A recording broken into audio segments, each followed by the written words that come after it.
Assalamualaikum warahmatullahi wabarakatuh.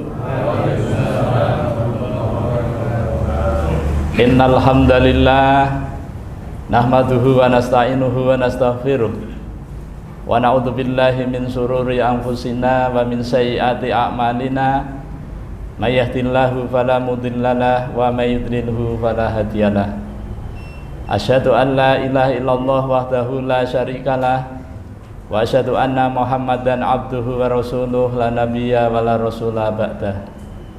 Allahumma shalli wa sallim wa barik ala hadzal nabiyil karim wa ala alihi wa sahbihi ajma'in, amma ba'd.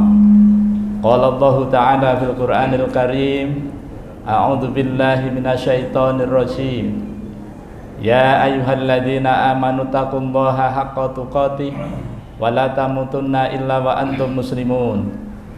Ya ayyuhan nasu taqu rabbakumul ladzi khalaqakum min nafsin wahidah wa khalaqa minha zawjaha wa batha minhuma rijalan katsiran wa nisaa'a wattaqullaha alladzi tasaaluna bihi wal arham innallaha kana 'alaikum raqiba. Ya ayyuhalladzina amanu taqullaha wa qulu qawlan sadida yuslih lakum a'malakum wa yaghfir lakum dzunubakum wa may yuti'illaha wa rasulahu faqad faza fawzan 'azima. Fa in asdaqal hadits kitabullah wa khairul hadi hadi Muhammadin sallallahu alaihi wasallam wa syarrul umuri muhdatsatuha wa kullu muhdatsatin bid'ah wa kullu bid'atin dhalalah wa kullu dhalalatin finnar. Ma'asyiral muslimin, jamaah salat maghrib Masjid At-Taqwa Banjarbaru yang dirahmati Allah Subhanahu wa taala. Adik-adik yang insyaallah Allah muliakan, mari kita kembali bersyukur pada Allah biqauli alhamdulillah wa syukrulillah atas limpahan rahmat dan nikmatnya kepada kita, terutama nikmat hidayah berupa iman dan Islam, nikmat kesehatan, nikmat panjang umur, nikmat waktu luang yang Allah berikan kepada kita, sehingga dengan nikmat itu kita dapat melaksanakan sebagian dari perintahnya, yakni melaksanakan sholat fardu maghrib secara berjamaah di masjid yang kita cintai ini. Salawat dan salam semoga senantiasa tercurah terlimpah pada junjungan kita Nabi besar Muhammad sallallahu alaihi wasallam, kepada keluarganya, para sahabatnya, para pengikutnya yang setia, baik yang dulu, sekarang maupun yang akan datang. Mudah-mudahan kita semua yang hadir di majelis yang mulia ini dicatat oleh Allah Subhanahu wa taala sebagai hamba-hamba Allah yang taat, yang takwa, calon-calon penerima syafaat yang agung dari baginda Nabi sallallahu alaihi wasallam atas izin Allah Subhanahu wa taala kelak pada hari kiamat. Amin ya rabbal alamin. Ma'asyiral muslimin, jamaah salat maghrib Masjid At-Taqwa yang dirahmati Allah Subhanahu wa taala. Nah, jadi malam ini Bapak Ibu sekalian kita ngaji bareng. Tema kita adalah mengenal tugas Rasulullah sallallahu alaihi wasallam. Kalau kita tidak kenal, insya Allah tidak sayang. Kalau tidak sayang, insya Allah enggak akan cinta. Bahkan cinta kita kepada Rasulullah sallallahu alaihi wasallam itu masih diragukan. Kenapa? Bentuk partisipasi kita dalam membela Rasulullah yang hari ini sedang viral itu amat sangat sedikit. Bahkan orang yang notabene pejabat, bahkan tokoh masyarakat, tokoh bangsa itu justru malah mendukung, ya. Oleh karena itu kita perlu mengenal apa tugas Rasulullah sallallahu alaihi wasallam. Salah satu dari tugas beliau yang pertama adalah menegakkan kalimat tauhid, la ilaha illallah Muhammadur Rasulullah. Yang kedua adalah mengajak umat manusia agar umat manusia itu menyembah hanya kepada Allah semata. Tidak ada ilah-ilah lain kecuali Allah saja. Dan ini sudah diikrarkan pada saat kita sholat. Iyyaka na'budu wa iyyaka nasta'in. Hanya kepada Engkau ya Allah kami beribadah, menyembah dan hanya kepada Engkau ya Allah kami mohon pertolongan. Ini selalu diulang dan diulang. Maksud Allah agar apa yang kita ikrarkan ini tidak kita lupakan. Nah, oleh karena itu tugas Rasulullah yang kedua adalah mengajak umat manusia agar menyembah Tuhan yang satu, yaitu Allah Subhanahu wa ta'ala. Kemudian yang ketiga tugas Rasulullah adalah menyampaikan rahmat kepada seluruh alam, mulai bangsa jin dan bangsa manusia tanpa kecuali. Jadi rahmat diutusnya Rasulullah Shallallahu Alaihi Wasallam itu tidak hanya untuk umat Islam, tidak hanya untuk umat yang beriman, tetapi untuk seluruh alam. Bagi orang-orang di muka bumi ini yang belum kenal siapa Rasulullah Shallallahu Alaihi Wasallam, maka datanglah ke Indonesia agar kami beritahu siapa beliau sebenarnya. Dan beliau itu ada di mana-mana dan tidak sulit untuk diakses. Jadi kalau masih ada orang yang masih ragu-ragu kepada Rasulullah, bahkan berani-berani melawan Rasulullah, bahkan menghina Rasulullah, bahkan mengatakan ini tidak apa-apa, ini perlu dibacakan ayat kursi. Supaya apa? Supaya setan, iblis yang ada di dalam orang itu pergi. Ya, nah itu. Kemarin saya ditelepon oleh guru besar di Semarang, Ustadz Nasir. Walaupun Ustadz ini mahasiswa saya, kata beliau, di PDIH, program Doktor Ilmu Hukum, maka saya pesan dua hal terkait kasus ini. Apa, Prof? Saya pesan tolong dicarikan ayat yang menunjukkan bahwa bukti cinta kita kepada Rasulullah itu apa. Yang kedua, tolong dicarikan sebuah ayat lagi yang menunjukkan kebenaran Rasulullah itu ada di mana. Ya nggak usah bilang nanti, saya bilang, Prof, sekarang sudah banyak aplikasi Al-Quran, silahkan buka surah yang ketiga ayat 33. Sebelumnya 31, itu ya. Langsung dibuka. Jadi kalau ada manusia yang koar-koar, saya cinta kepada Allah, saya cinta kepada Allah, saya cinta kepada Allah, Allah menyuruh kepada Rasulullah Muhammad, sampaikan kepada manusia yang mengatakan katanya cinta kepadaku, katakan kepada mereka, kalau memang mereka itu memang benar-benar cinta kepadaku, sayang kepadaku, yang aku tidak usah diminta aku beri, apalagi diminta, katakan kepada mereka. Lalu Nabi mengatakan, ikuti aku kalau memang cinta kepada Allah. Kalau kalian semuanya bangsa manusia yang mengatakan cinta kepada Allah, kemudian mengikuti aku, Allah akan mengampuni dosa-dosanya, Allah akan mencintainya. Kenapa? Karena Allah Maha Pengampun lagi Maha Penyayang. Terus kenyataannya bagaimana? Ini bisa kita lihat, penduduk dunia yang kurang lebih 7 miliar, ini yang beragama Islam tidak sampai 3 miliar. Berarti sisanya adalah orang-orang yang belum tahu siapa Rasulullah, siapa Allah sebenarnya yang ngasih rezeki mereka semua itu siapa. Nah, ini wajib disampaikan kepada kita bangsa Indonesia yang beragama Islam, yang tahu Al-Quran sebagai petunjuk di dalam hidup. Karena apa? Karena Rasulullah SAW itu diutus untuk semua umat manusia. Dalam surah 10 ayat 57 Allah menjelaskan, Ya ayuhan nasu qad ja'atkum mau'izatum mir rabbikum wa shifaa'un lima fis sudur wa hudaw wa rahmatun lil mu'minin. Wahai bangsa manusia, telah datang kepada kalian pelajaran dari Tuhan kalian. Apa itu? Al-Quran. Kalau tidak tahu Al-Quran di mana, cari di rumah-rumah kaum muslimin, pasti ada Al-Quran. Kalau umat Islam mengaku Islam, KTP-nya Islam, kok tidak punya Quran, itu musibah besar, musibah sekali. Makanya nanti Pak Wahyudin kerjasama dengan Ketua RT di sekitar masjid ini, berapa orang yang belum bisa baca Al-Quran, kumpulkan di sini, diundang, izinlah kepada aparatur negara yang ada di sekitar sini, kemudian diadakan ngaji bareng. Sebab apa? Sebab Al-Quran memang untuk manusia. Kalau sampai manusia tidak mendengar berita ini, siapa yang bertanggung jawab? Karena semua yang ada di Al-Quran itu adalah menjelaskan tentang nasib manusia. Kalau sampai kita tidak menyampaikan, banyak orang yang ada di muka bumi ini yang kaya raya, sodakohnya besar sekali, banyak sekali, tapi sodakoh mereka, infak mereka untuk menghalang-halangi dakwah Islam.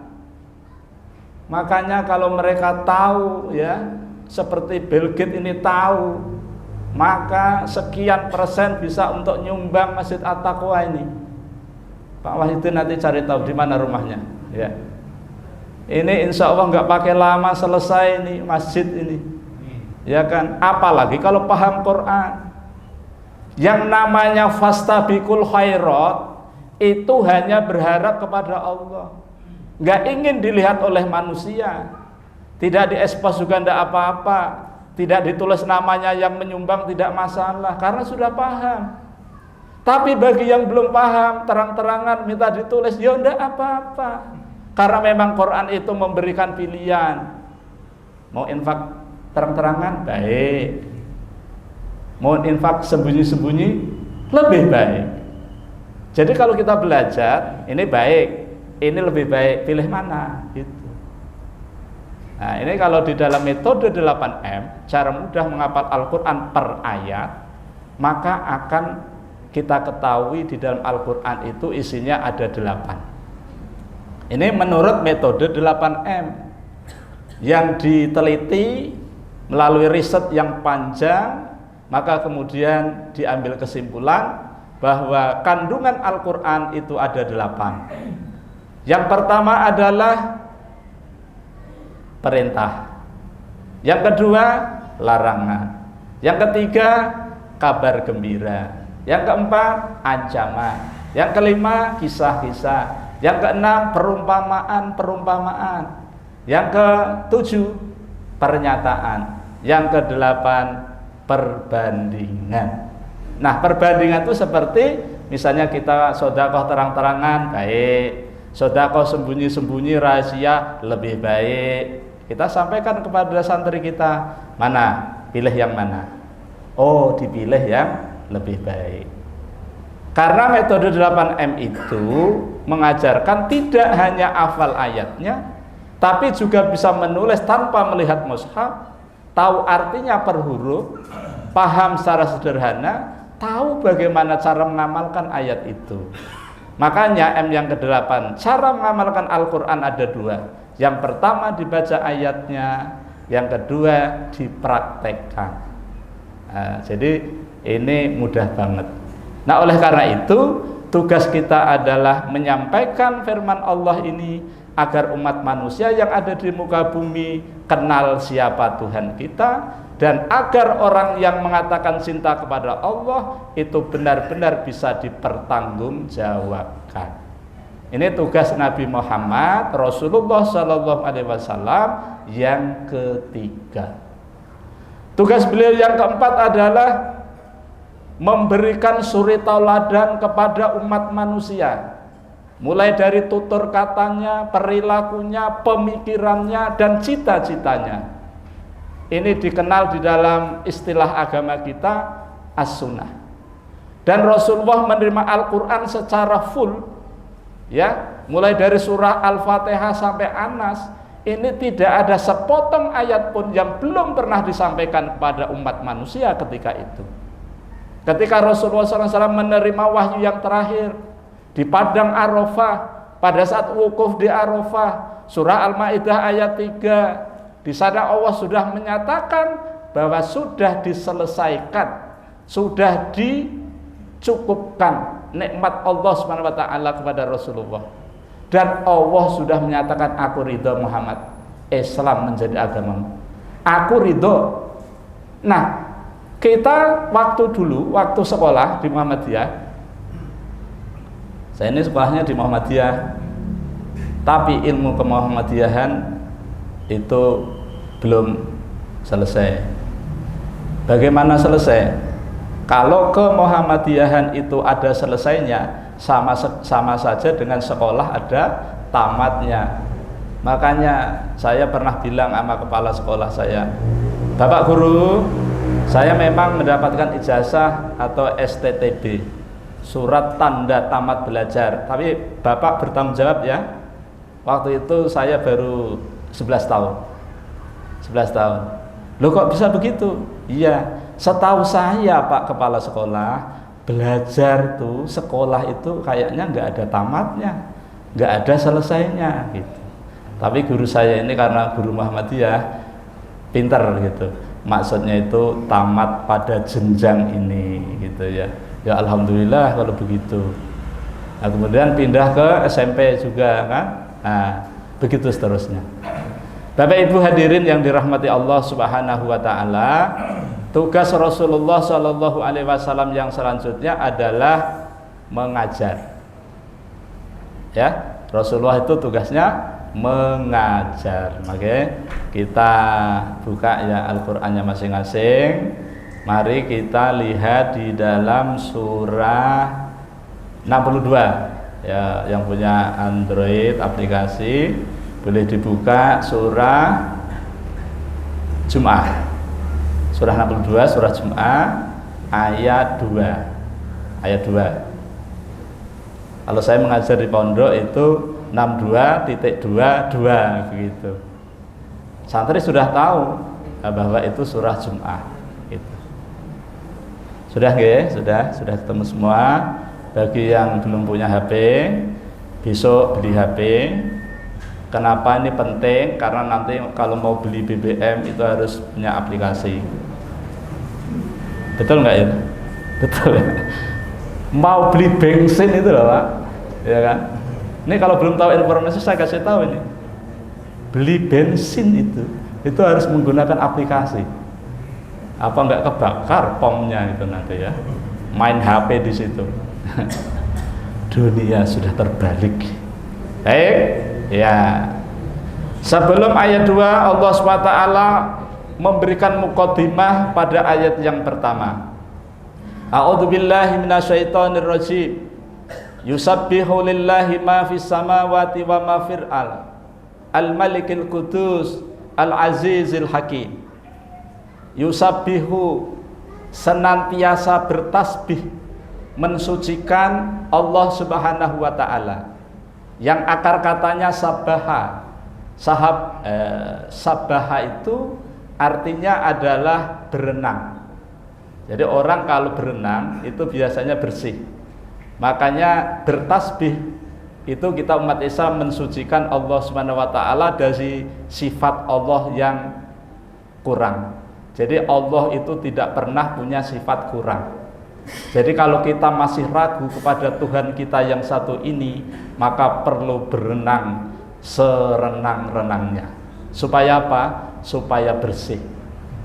Ya, bukankah kita diberikan sungai untuk berenang, 5 sumur, 5 sungai ya untuk kita berenang? Itulah waktu-waktu salat kita. Maka di situ Allah menyatakan yusabbihu, telah senantiasa bertasbih. Siapa yang bertasbih? Alat yusabbihu lilladzina, orang-orang yang ada di langit dan ada di bumi. Yang di langit para malaikat, yang di bumi masuk kita ini bangsa manusia, bangsa jin, kemudian makhluk-makhluk yang lain. Pokoknya semuanya bertasbih tanpa kecuali. Mulai makhluk yang gondol sampai makhluk yang halus, mulai virus corona sampai virus ibunya corona, ya, itu semuanya bertasbih kepada Allah. Kalau sampai makhluk itu mengalahkan kita, mengalahkan tauhid kita, maka kita perlu banyak-banyak istighfar. Nah, begitu. Nah, kemudian siapakah Allah yang selalu ditasbihi ini siapa? Al-Maliki, Sang Maharaja, ya. Al-Maliki, Al-Qudusi, yang Maha Suci, Al-Azizi, yang Maha Perkasa, Al-Hakimi, yang Maha Bijaksana. Ada 4 sifat Allah, nama Allah yang di dalam Asmaul Husna ada 4 di penghujung ayat ini. Maksud Allah, pertama, Allah memulai dengan kalimat tasbih, berarti Allah akan berbicara dengan perkara yang amat sangat penting. Kemudian Allah ingin meyakinkan kepada kita bangsa manusia agar tidak ragu-ragu, maka Allah yang akan memberi informasi kepada kita ini adalah Zat yang maha segala-galanya, Raja yang maha suci, yang maha perkasa, yang maha bijaksana. Ini kalau dikaji nggak selesai berhari-hari. Tapi ini secara garis besarnya bahwa Allah akan menyampaikan informasi terpenting kepada kita. Apa itu informasinya? Ayat 2. Huwallazi ba'atsa fil ummiyina rasulan minhum yatslu 'alaihim ayatihi wa yuzakkihim wa yu'allimuhumul kitaba wal hikmah wa in kanu min qablu lafi dhalalim mubin. Huwa dia alladzi yang ba'atsa mengutus, membangkitkan, mengangkat, ya, fi pada ummi, orang yang tidak pandai membaca dan tidak pandai menulis. Walladzi ba'atsa fil ummiyina rasulan, seorang rasul minhum, dari kalangan mereka. Rasulullah kita kenal, beliau lahir di Mekah. Bapak beliau Abdullah, kakek beliau Abdul Muthalib, ibu beliau Siti Aminah. Paman beliau banyak, salah satunya Abu Thalib. Sepupu beliau banyak, salah satunya Ali. Nah, gitu ya. Itu Nabi kita Muhammad. Dari kalangan mereka. Jadi orang Ahlul Kitab, orang Yahudi dan Nasrani, orang musyrikin dan orang kafir, semuanya sudah kenal siapa Muhammad itu. Mulai dari halus sudah tahu. Ya. Apa profesinya beliau? Pengembala ternak, ngambil upah. Makanya kita kalau ingin jadi pemimpin, syaratnya harus angon wedhus. Nah, ini bahasa Inggris nih ya. Walah, ini maaf ini, angon wedhus ini tolong nanti yang dari Seragen, di mana yang dari Seragen? Halo, ya, dari Seragen tolong dikasih tahu. Angon wedhus sama dengan, yes, pokoknya itulah. Nanti cari di kamus bahasa Jawa, ya. Angon wedhus, ya. Menggembala kambing, ya, domba. Kenapa? Karena latihannya mengatur makhluk yang tidak punya otak, mengatur makhluk yang tidak punya akal, mengatur makhluknya Allah yang hanya dikasih insting, nafsu. Kalau sukses, insya Allah mengatur bangsa manusia gampang. Makanya saya itu kalau membaca Quran itu teringat apa yang disampaikan oleh Kiai Haji Ahmad Dahlan. Kiai Haji Ahmad Dahlan itu kalau di Solo, kan saya di Solo. Kalau di Solo itu saya sering konsultasi dengan guru keraton namanya Mbah Hasim. Mbah Hasim, saya tanya, Mbah Hasim kenal nggak Ahmad Dahlan? Siapa yang tidak kenal Ahmad Dahlan? Berarti dia kurang moco. Nah, ini lagi kurang moco apa? Kurang membaca. Bahwa suatu saat nanti akan ada sosok manusia yang mereka itu, orang-orang itu yang akan menyampaikan kebenaran dan banyak dimusuhi gitu. Jadi Mbah Hasim itu bilangnya ini kok mirip gitu. Makanya beliau mengatakan bahwa Kiai Haji Ahmad Dahlan itu di mata guru keraton di Solo, Mbah Hasim, itu adalah Habib. Habib. Tapi Kiai Haji Ahmad Dahlan amat sangat merahasiakan keberadaan beliau yang sebenarnya. Nah, jadi Kami itu sama Mbah Hasim, guru keraton di Solo, itu selalu konsultasi sama beliau. Nah, kemudian yang selanjutnya tadi sampai di mana? Sampai mana tadi? Kiai Haji Ahmad Dahlan ya. Kiai Haji Ahmad Dahlan itu pada saat sendirian, menyendiri begitu, itu tanya Ahmad Dahlan. Dia itu merenung di dalam kesendirian. Yang aku lakukan ini apakah karena nafsu atau karena engkau? Artinya dialog antara dia dengan Tuhan. Ya, seakan-akan Tuhan itu bertanya, Ahmad Dahlan, yang kamu lakukan selama ini karena nafsu atau karena aku? Itu diulang-ulang. Ya. Karena banyak manusia yang menjadikan hawa nafsunya sebagai Tuhan. Ini kita tahu informasi ini kalau buka Quran. Ya. Itu saya sering mengingat beliau ya. Bahkan ini sekilas info saja, anak saya itu saya di tempatnya musola beliau yang di Jogja itu 1 tahun pengabdian di sana, menghafal Qurannya di Taruna Al-Quran Ustadz Umar. Alhamdulillah. Jadi apa pengabdiannya? Jadi saya lihat di sana, jadi memelihara keturunannya Kiai Haji Ahmad Dahlan.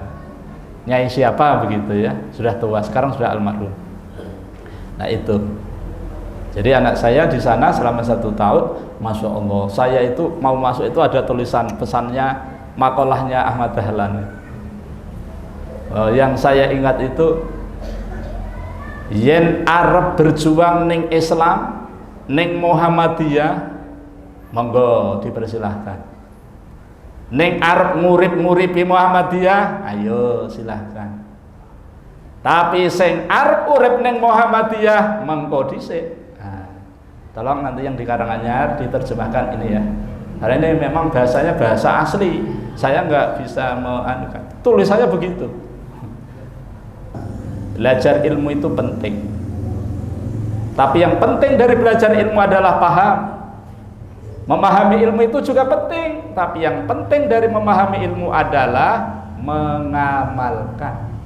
Mengamalkan ilmu itu juga penting. Tapi yang lebih penting dari mengamalkan ilmu adalah ikhlas. Ikhlas itu ya penting, tapi yang lebih penting dari sebuah ikhlas adalah ikhlas karena Allah Subhanahu wa Ta'ala. Ini memang mudah untuk diucapkan, tapi sulit untuk dilakukan. Sulit untuk dilakukan bukan berarti tidak bisa untuk kita coba. Nah, makanya Nabi mengatakan mencari ilmu itu tidak pakai sebentar. Thalabul ilmi fardhatun ala kulli muslimin wa muslimatin minal mahdi ilal lahdi. Jadi mencari ilmu itu sejak halus sampai menjelang wafat. Kenapa? Karena yang dipelajari itu 30 juz, 114 surah, 6.666 ayat menurut guru agama saya. Tapi menurut metode 8M ayatnya ada 6.236 ayat. Hurufnya ada berapa? 1.070.000 penemuan baru. Yang lama 1.124.000. Berapa kali kalimat diulang? 77.845 kali. Kata Allah diulang berapa kali? 2.697 kali. Kata Rabb diulang berapa kali? 903 kali. Setiap ayat yang diulang banyak sekali, ini menunjukkan bahwa kalimat itu sangat penting. Yang paling banyak diulang kata Allah dan kata Roh, itu banyak sekali. Nah, karena yang akan kita pelajari itu adalah 6.236 ayat, dan setiap ayat itu terdiri dari 3 hal, yaitu ada huruf, ada isim, ada fi'il. Nah, maka kalau kita belajar Al-Quran, maka kita sebenarnya hanya belajar 3 hal, yaitu huruf, isim, dan fi'il. Berapa lama belajarnya? 24 jam saja. Menggunakan metode apa? Metode tamyiz yang kita kenalkan. Insya Allah cukup 24 jam pintar terjemah Quran per huruf. Contoh, dzalika huruf, alkitabu kitab, la tidak ada roiba keraguan, fi di dalam hinya, hudan petunjuk li bagi al-muttaqina, orang-orang yang bertakwa. Ada mantranya, ya. Metode ini mantranya ada. Dzalika huruf, saudaranya isyarah. Kolom 22 tidak punya mujarad, artinya itu di Quran ini. Alkitabu isim, cirinya berawalan al, punya mujarad. Mujaradnya kataba, artinya menetapkan atau menuliskan. Makanya Alkitab isinya ketetapan Allah SWT. Manusia yang ada di muka bumi ini ditetapkan oleh Allah. Apanya? Umurnya, apanya? Ajalnya, apanya? Rezekinya, apanya? Jodohnya, apanya lagi? Nasibnya. La tidak ada. La huruf saudaranya 4, ya. Nanti Bapak Ibu bisa saya kasih bukunya kalau mau, ya. Itu cukup 24 jam saja belajar, insya Allah pintar terjemah Quran per huruf. Itu insya Allah begitu, ya. Nah, Bapak Ibu hadirin yang dirahmati Allah SWT, adik-adik yang Allah muliakan. Selanjutnya tugas Rasulullah SAW adalah, tadi sudah sampai apa ya? Rasulullah yatslu alaihim ayatihi. Ya.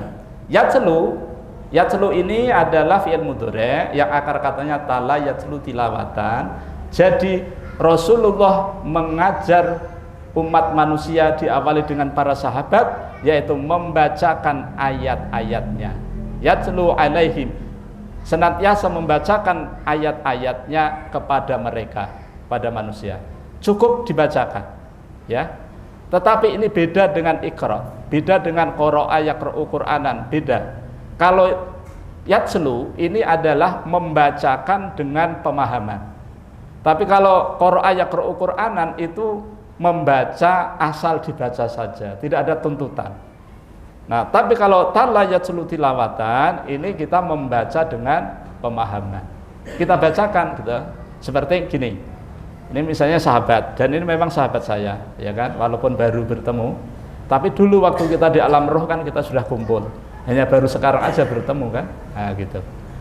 Nah, Rasulullah mengajarkan kepada para sahabat, walladzi ba'atsa fil ummiyina rasulan minhum yatslu alaihim ayatihi wa yuzakkihim wa yu'allimuhumul kitaba wal hikmah wa in kanu min qablu la fi dhalalim mubin. Ya sudah, sadaqallahul azim. Sudah gitu.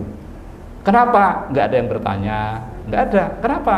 Al-Qur'an diturunkan Allah dalam bahasa Arab, dan mereka semua termasuk nabinya, para sahabatnya yang didakwai juga bahasa Arab. Sehingga apa yang disampaikan oleh Rasulullah kepada mereka sudah paham. Kalau misalnya nggak paham akan bertanya, ya. Kapan bertanya? Pada saat Rasulullah mengajar. Nah, kan mengajarnya ada 3 tadi kan? Yatslu alaihim ayatihi. Yang kedua, wa yuzakkihim. Tugas Rasulullah SAW adalah membersihkan jiwa mereka. Jadi orang-orang zaman jahiliyah dengan datangnya Al-Quran, dengan turunnya Al-Quran, dengan datangnya syariat Islam ini agar hati mereka dibersihkan. Dari apa? Dari noda-noda kesirikan. Karena apa? Ketika itu yang disembah itu Tuhannya banyak sekali. Di sekitar Baitullah itu Bapak Ibu sekalian, itu tidak kurang 360 berhala. Ada yang dari emas, ada yang dari perak, ada juga yang dari kayu. Tergantung siapa yang menyembah dan tergantung orang yang menyembah itu kaya atau miskin. Kalau kaya, Tuhannya dari emas. Kalau setengah kaya dari perak, kemudian ada yang dari perunggu dan macam-macam. Bahkan Umar bin Khattab itu pernah dalam perjalanannya itu, karena berhala yang beliau miliki itu adalah besar sekali, ya kan, mahal sekali, kalau dibawa ke berat, ya kan, maka beliau bikin satu Tuhan berhala dari gantung, dibentuk berhala, nanti pada saat menyembah disembah. Nah, jadi pagi disembah, siang disembah, sore disembah, malamnya lapar, Tuhannya dimakan. Kenapa? Karena Tuhannya dibuat dari gandum, ya kan? Itu zaman jahiliyah. Itu kalau diceritakan sekarang ini, Kakek-kakek, nenek-nenek itu pasti akan ketawa terpingkel-pingkel melihat perilakunya Umar bin Khattab ketika itu zaman jahiliyah. Nah, Umar itu ketika ingat sendiri, Umar itu loh, itu juga terpingkel-pingkel. Iya. Mengingat perilakunya zaman jahiliyah itu kok begitu. Itu loh kalau orang itu enggak atau belum dapat hidayah. Makanya Al-Qur'an diturunkan yang fungsinya sebagai hidayah. Nah, inilah. Nah, kemudian yang selanjutnya, dari apa lagi jiwanya disucikan? Dari noda-noda tadi syirik ya, beribadatan. Ya, beribadatan itu ketika menyembah Tuhan itu motivasinya macam-macam. Bahkan itu masih dibawa sampai sekarang. Bisa bilang, Bapak Ibu pernah mendengarkan sholat hajat, sholat minta sesuatu kan? Iya kan? Ada yang puasa sunat supaya ini, ada yang sholat duha supaya rezekinya lancar, kemudian sholat hajat supaya diterima menjadi pegawai negeri, dan macam-macam lah ya. Artinya masih banyak umat Islam yang ketika beribadah itu masih ada harapan-harapan lain. Padahal Allah SWT sudah menyampaikan kepada kita melalui Rasulullah SAW dalam surah 98 ayat 5. Wa ma umiru illa liya'budullaha mukhlisina lahuddin hunafa'a wa yuqimus sholata wa yu'tuz zakata wa dzalika dinul qayyimah. Allah mengharapkan kepada mereka orang-orang ahlul kitab yang diseru oleh Rasulullah SAW agar mereka menyembah kepadaku dengan tulus, ikhlas, murni, tidak kecampuran. Apa ini? Ada bang? Oh, udah ya. Ini masih banyak nih. Gak apa-apa ya? Bisa rugi nih saya nih jauh-jauh nih, nggak selesai. Udah satu ayat, minta izin 1 menit aja. Udah 1 menit. Oke, itu yang disucikan. Jadi ibadah itu mesti mukhlis, tulus karena Allah. Kalau masih ada yang karena ini, karena itu, karena ini, karena itu, berarti itu perlu ditinjau kembali. Nah, kemudian wa yu'allimuhumul kitaba wal hikmah. Kemudian Rasulullah SAW tugasnya adalah mengajarkan kepada mereka yaitu Alkitab, Al-Quran. Wal hikmah dengan as-sunnah. Jadi ketika Al-Quran ada perintah, kemudian sahabat tidak paham, maka Rasul jelaskan di dalam sunnahnya. Dan Rasulullah ketika mengajar kepada sahabat tidak ada mengenal yang namanya syarik, sangit, nggak ada. Maka sekarang kalau ada guru mengajar kepada santri kemudian kok pakai marah-marah, itu perlu dilatih kembali gitu ya. Nah, jadi pada saat Rasul mengajar itu sahabat dijelaskan apa maksudnya ini, apa maksudnya ini, apa maksudnya ini. Wa in kanu min qablu lafi dhalalim mubin. Walaupun padahal pada waktu itu mereka itu yang diajari Rasulullah tadi, yang menjadi orang baik-baik tadi, dulunya itu sesatnya, Masya Allah, sesat sesat-sesatnya, sesat senyata-nyatanya, tidak pakai angan-angan saja, nyata betul kesesatan mereka ketika Rasulullah SAW itu menjelang diutus. Makanya 1 bulan sebelum Rasulullah mendapatkan perintah sebagai nabi, ini Rasulullah membaca keadaan di Jazirah Arab. Masya Allah, perbuatannya luar biasa, penyimpangannya Masya Allah. Makanya Rasulullah kemudian bertahanus di Gua Hira, maka kemudian Rasulullah diangkat menjadi Nabi dan Rasul dan kemudian diberi tugas. Nah, ini adalah pernyataan Allah bahwa tugas Rasulullah itu adalah membacakan ayatnya, mensucikan jiwa mereka dan mengajarkan Al-Quran kepada mereka. Demikian Bapak Ibu yang dirahmati Allah SWT. Mudah-mudahan Allah SWT senantiasa merahmati dan meridhoi kita semua. Ulun mohon maaf, pasti banyak kelirunya, banyak salahnya dalam mendampingi kajian ini. Mari kita tutup pertemuan ini dengan baca hamdalah dan doa kafaratul majlis. Alhamdulillahirabbil alamin. Subhanakallahumma wa bihamdika asyhadu an la ilaha illa anta astaghfiruka wa atubu ilaik. Wal 'afwu minkum. Wassalamualaikum warahmatullahi wabarakatuh.